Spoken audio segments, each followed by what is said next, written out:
Guys, makinig kayo. May nasagap akong istorya na i-share ko sa inyo. Ang pamagat nito ay Sa Kabila ng Lahat.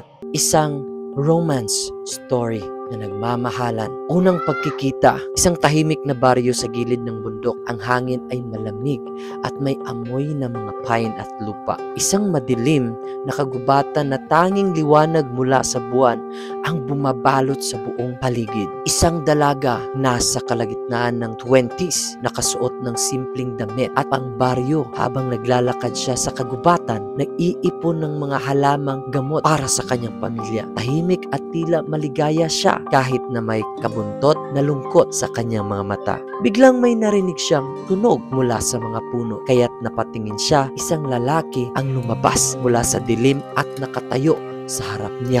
Ang pangalan niya ay si Gabriel, isang binata sa kanyang mid-20s, nakasuot ng uniforme ng mga gwardya ng baryo. May mga matang puno ng lihim at kabigatan at ang kanyang itsura ay may aura ng isang taong may malalim na pinagdadaanan. Sabi ni Isabela, nagulat siya. "Ha? Sino ka? Bakit ka nandito?" Sabi ni Gabriel, mabilis na nag-aalangan. "Pasensya na, hindi kita nais takutin. Naglalakad lang ako, naghahanap." Sabi ni Isabela, "Huwag kang mag-alala. Pero hindi ka ba gwardya ng baryo? Anong ginagawa mo dito sa kagubatan?" Sabi ni Gabriel, mangiti sa labi.